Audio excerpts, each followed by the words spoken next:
Quando se fala em trabalho escravo, as estatísticas nem sempre são confiáveis, mas o maior obstáculo é enquadrar nos limites da lei e punir com rigor.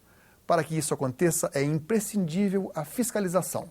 E para falar desse tema, a Cidadania convidou o Dr. Jonas Moreno, procurador do trabalho, e o Dr. Jonas, o senhor também é dirigente do CONAET, né? Da CONAET, Coordenadoria Nacional de Erradicação do Trabalho Escravo do Ministério Público do Trabalho.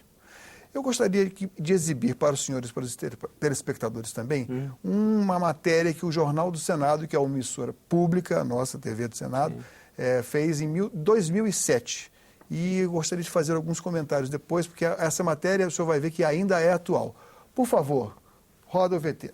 As imagens mostram o momento em que agentes do Ministério Público do Trabalho, com o apoio da Polícia Federal e da Polícia Rodoviária Federal, entraram na fazenda Água Branca, a 170 quilômetros de Marabá, na ação do resgate. Esses trabalhadores estavam vivendo em barracos de lona, sem água potável, alimentação pobre, às vezes ficavam inclusive alguns dias sem ter o que comer. O Oliveira pegou nós e vendeu tudinho para o Miguel Rezende passou para outro gato por nome Barroso.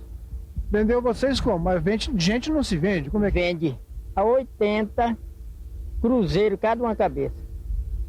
Seu Antônio tem 74 anos. Na década de 80, ele veio do Ceará à procura de trabalho. Aliciado pelos recrutadores de mão de obra, seu Antônio encontrou tanta violência que é incapaz de perdoar. Lá nós trabalhamos um bocado de dia, nós nunca recebemos dinheiro até hoje. Lá foi taca, pisaram o menino todinho de cavalo, arrancaram as unhas dele. E eu não apanhei, mas foi pior do que apanhado. Porque fiquei todo inchado de boca de arma, quebraram minha chapa, arrebentaram tudo. Só não estou revoltado porque um dia, se eu não morrer hoje nem amanhã, o cara eu mato ele. Um relato impressionante. Essa matéria foi gravada em agosto de 2007 e parece que o quadro ainda persiste, né? A matéria foi gravada em Marabá, interior do Pará, e Açailândia, no Maranhão. Por que ainda encontramos esse mesmo quadro? E quando nós vemos as estatísticas da Comissão Pastoral da Terra, os estados ainda são os mesmos. O Maranhão é o maior exportador de mão de obra para o trabalho escravo. O Pará é também o maior importador e também um dos locais, um dos estados onde mais incide essa atividade criminosa. Por que isso? Primeiramente, o crédito à impunidade, né, que o Estado brasileiro não vai alcançar os infratores. Né? Você falou em estatística e, de fato, os números que nós temos são os números constatados e oficiais apurados através de denúncias. Mas tem muitos casos que nós não chegamos, por quê? Porque não houve a denúncia, o trabalhador, às vezes, né, já foi largado e ele, às vezes, tem a possibilidade até de reclamar na Justiça do Trabalho. Né? Esse é o primeiro fator. O segundo fator é a vantagem econômica, é a concorrência desleal.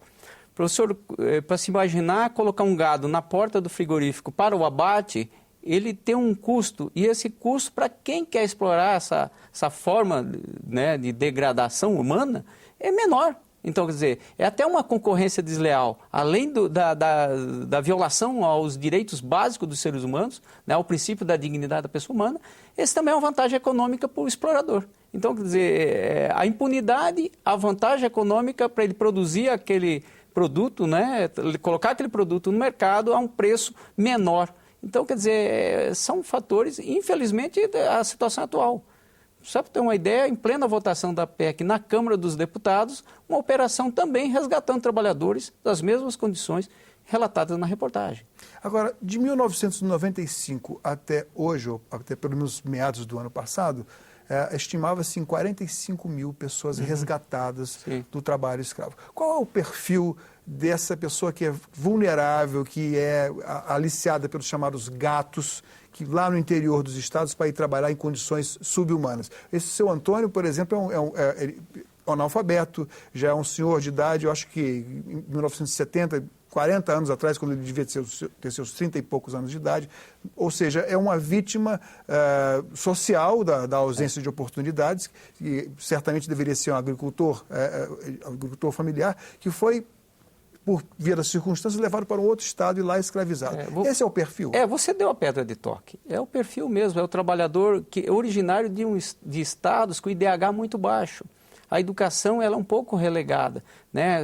Os trabalhadores, a maioria deles, olhar todos os índices dos resgates, todos analfabetos, algum funcional que mal sabe ler o nome ou pronunciar, ou fazer uma leitura. A maioria deles não sabe fazer uma leitura de um texto simples, de 3, 4 linhas, você não vai conseguir deles. Então, são trabalhadores que eles não têm no seu local de origem oportunidade, através da educação, né, da formação profissional, a saúde. Então, esse trabalhador se desloca desses locais, 2 estados aí que são campeões, Piauí e Maranhão, se deslocam para o Centro-Sul, para o Pará, Mato Grosso. Mas nós temos incidência também em Minas Gerais. Minas Gerais, então eles se deslocam para o quê? Para ter uma melhor condição, para levar a comida para sua família, para enviar o dinheiro para sua família, e às vezes ele vai atrás de falsas promessas.